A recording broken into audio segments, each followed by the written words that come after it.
បាទសួស្តីបងប្អូនទាំងនេះជួបគ្នាវីដេអូទី2ដែលនៅក្នុងវីដេអូនេះគឺខ្ញុំនឹងលើកយកតកតើការប្រើប្រាស់មុខងារដំបូលហើយខ្ញុំនឹងលើកយកនៅលើ project ជាក់ស្ដែងដើម្បីបង្ហាញបងប្អូនទាំងនេះអញ្ចឹងការមេរៀនមុនគឺខ្ញុំបានបង្ហាញតកតើចំណុចមួយចំនួនហើយថ្ងៃនេះគឺខ្ញុំនឹងលើកយកនៅចំណុចមួយចំនួនទៀតមកបង្ហាញបងប្អូនទាំងនេះអញ្ចឹងយើងយករកមុខងារនេះមកហើយបន្តមកបងប្អូន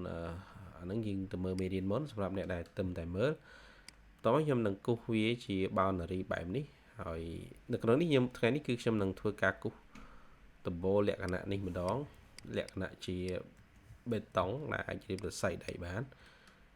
អញ្ចឹងនៅក្នុងនេះគឺខ្ញុំធ្វើការ define នៅ slope ពីករណីកន្លែងនេះអញ្ចឹង slope នេះបងប្អូនអាចដាក់ជា slope ប្រមាណ degree ឬក៏ឥឡូវខ្ញុំដាក់ជា40 degree ចាស់ slope នឹងដាក់40 degree អូខេតមកខ្ញុំ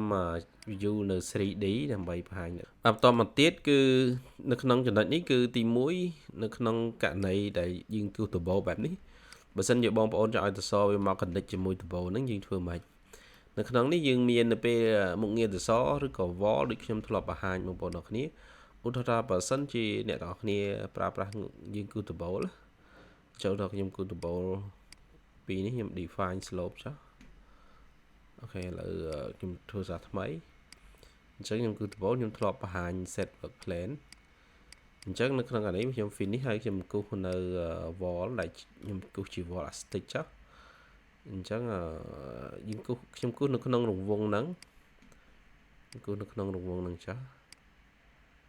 អូខេក៏ប៉ុន្តែនេះគឺខ្ញុំគួរឲ្យវា connect មកនេះអញ្ចឹងនៅពេលដែលខ្ញុំមើលលើ 3D អូខេនេះដោយសារតែអញ្ចឹងនេះវាគិតតាំងពីយើងយក base ជាន់ទី1ហើយថតវាខ្ញុំយកដល់ជាន់ទី2ខ្ញុំចេះអញ្ចឹងនៅក្នុងករណីខ្លះវាអាចអត់ដល់នឹងអញ្ចឹងបងប្អូនអាចយល់នៅពេលដែលយើង select នៅលើនេះហើយវានឹងមានមួយពាក្យមួយមាន attach ឬក៏ detach ខ្ញុំចុច attach អញ្ចឹងនៅពេលដែលយើងចុច attach មកគឺវានឹង connect មកដល់ចំណុចនេះតែម្ដងអញ្ចឹងមុនហ្នឹងគឺវាអត់ connect ដល់ផ្នែកខាងលើនេះទេឥឡូវខ្ញុំចង់ងាកមកលើតាក់ទងនឹងតសម្ដងតសបើសិនជាយើងចុចនៅលើវាហើយយើងយកចុចពាក្យនេះហើយខ្ញុំចុចលើនេះអញ្ចឹងនៅពេលដែលវា connect ទៅគឺវាអត់កាត់ទេឃើញអញ្ចឹងក៏ពិតទៅវាគួរតែកាត់ផ្ដាច់ត្រឹមនេះឲ្យស្មើប៉ុន្តែវាអត់ទេអញ្ចឹងនៅក្នុងអានេះយើងធ្វើខ្ញុំ back មកវិញអញ្ចឹងដើម្បីឲ្យវា connect ឧទាហរណ៍ថាមកជួរហ្នឹងខ្ញុំចង់ឲ្យវា connect ស្មើខ្ញុំ select នៅលើវា select ទាំងអស់ហ្នឹងបន្ទាប់មកបងប្អូនមកដូរកន្លែង column style នេះដែលខ្ញុំយកពាក្យថា slant នេះហើយខ្ញុំចុច apply មកតោះខ្ញុំពេលយើងដោះខ្ញុំចុចពាក្យ take មកខ្ញុំចុចលើដំបូលនេះមកអញ្ចឹងវានឹងកាត់ស្មើត្រឹមនេះតែម្ដងតែអ្វីដែលខ្ញុំចង់បង្ហាញជាកន្លឹះនៅក្នុងវីដេអូនេះគឺនៅពេលដែលបងប្អូនគូសហើយយើងចង់គូសជាដំបូលជា structure ដែលមានកម្រាស់វាឧទាហរណ៍ថា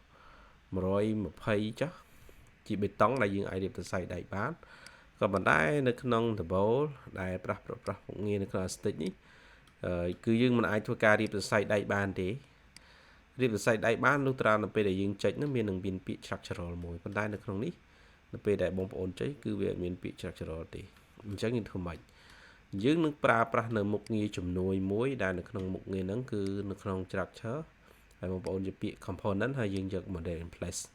តមកនៅក្នុងករណីដែលបងប្អូនធ្វើការ select នេះគឺវាមានច្រើនករណីអញ្ចឹងយើងដកចេញយើងទុកតែករណីណាដែលយើងយកអាចគូសជា structure បាននៅក្នុងនេះក៏មានមុខងារគូស table ដែរប៉ុន្តែនៅក្នុងមុខងារនេះគឺយើងមិនអាចគូសបានទេអញ្ចឹងនៅក្នុងនេះគឺខ្ញុំប្រើប្រាស់នៅមុខងារមួយគឺ structural connection ឬក៏បងប្អូនអាចជា framing ក៏បានដែរ framing ក៏គូសសរសៃដែកបានដែរហើយប៉ុន្តែខ្ញុំរើសជា connection បងប្អូនអាចរើសជា framing ក៏បានដែរទៅពេលដែលរើសជា framing គឺអ្វីដែលយើងត្រូវសិក្សាបន្ថែមនោះគឺយើងប្រើប្រាស់មុខងារ extrude អញ្ចឹងខ្ញុំយកជា head line មុខងារ extrude ហ្នឹងវាមានប្រយោជន៍អីមុខងារ extrude ហ្នឹងនៅពេលដែលបងប្អូន extrude យើងធ្វើការ set work plan ដើម្បីព្រោះតែខ្ញុំ set work plan នៅផ្នែកខាងនេះដើម្បីធ្វើការគូសវានៅពេលដែលយើងគូសមុខងារ extrude យើងគ្រាន់តែវាយកមកភិកនៅលើនេះដើម្បីធ្វើជាប្លង់មិញខ្ញុំបានបញ្ឆោតប្លង់ជាប្លង់បញ្ឆោតហើយនេះគឺខ្ញុំប្រើប្រាស់មុខងារ extrude ដើម្បី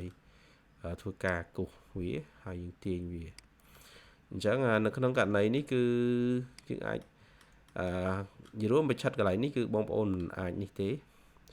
យើងមិនអាចនេះវាបានទេអានេះឧទាហរណ៍ថាខ្ញុំយកវាចេញ180ខ្ញុំអស់ទៅលើមានន័យយើងមិនអាចដាក់ដៃចឹងបានទេអាហ្នឹងបញ្ឆិតចឹងវាអត់មានអី connect អូខេឥឡូវខ្ញុំភិកអានេះដើម្បីបញ្ចប់ការងារយើងបន្ទាប់មកខ្ញុំ trim វានេះអូខេចំណែកផ្នែកខាងនេះគឺដូចគ្នាដែរខ្ញុំធ្វើការភិកបន្តត្រង់ចំណុចនេះមកហើយបន្តមកទៀតគឺខ្ញុំគូសឡាញយក180ដូចគ្នាហើយយើងអោយត្រង់ទៅលើទៅតមកខ្ញុំ trim ចំណុចនេះតបពីយើងនេះហើយបងប្អូនគ្រាន់តែធ្វើការ finish វាមកអញ្ចឹងបន្តមកទៀតយើងអាចទាញវាមកបានហើយយើងអាចទាញវាឬក៏យើង align វាឲ្យស្មើនឹងនេះក៏បានដែរអញ្ចឹងខ្ញុំ AL ឥឡូវខ្ញុំ finish វាសិនមកខ្ញុំ align យើងអាចទាញវាក៏បានទាញវាស្មើនឹងនេះមកប៉ុន្តែយើងទាញអញ្ចឹងវាអាចនឹងខូចអញ្ចឹងហើយបានអញ្ចឹងដោយសារយើងទាញខុសពីទិសដៅវានេះអញ្ចឹងនៅពេលដែលយើង select លើហ្នឹងយើងមើលផងតើអាណាដែលទាញមកខាងនេះអញ្ចឹងមុខងារនេះគឺមួយទាញមកខាងនេះហើយវាផ្អាប់មកជាមួយប៉ះផ្អាប់នៅហ្នឹងអានេះគ្រាន់ជាឧទាហរណ៍ទេមិនមែនជាជាក់ស្ដែងដំបូងហ្នឹងគឺមិនមែនបេតុងទេប៉ុន្តែខ្ញុំចង់លើកជាមេរៀនមួយដើម្បីបង្ហាញអ្នកទាំងអស់គ្នាថាបើយើងចង់គូសជាបេតុងយើងធ្វើម៉េចតមកសាច់ហ្នឹងវានឹងស៊ីគ្នាក៏ប៉ុន្តែអានេះវាមានសាច់ពីរទីមួយគឺសាច់របស់ model in place ខ្ញុំចុច high វាសិនណានេះគឺសាច់ double របស់យើងគឺយើងអាចជា high element មកអញ្ចឹងនៅពេលដែលយើងនេះពេលដែលយើងយកមុខងារនេះហើយយើងបានកាត់វាហើយទៅសងគឺវាកាត់ស្មើនឹងដែរអញ្ចឹងវាជាចំណុចមួយដែរដែលបងប្អូនគួរតែបិឆោតនៅមុខងារហ្នឹងហើយនៅក្នុងមុខងារហ្នឹងនៅពេលដែលយើងចុចលើមកមានកន្លែងគូសសរសៃដែកឃើញទេអញ្ចឹងនៅក្នុងចំណុចនៃវីដេអូហ្នឹងគឺខ្ញុំសូមបញ្ចប់ប៉ុណ្ណឹងហើយជួបគ្នានៅវីដេអូក្រោយសម្រាប់បងប្អូនដែលចង់សិក្សាវគ្គ Revit គឺបងប្អូនអាចធ្វើការតាមដាននៅលើ page ប្រហែលជាអាចនឹងមានវគ្គថ្មីក្នុងអំឡុងខែ9ខែ10បាទសូមអរគុណ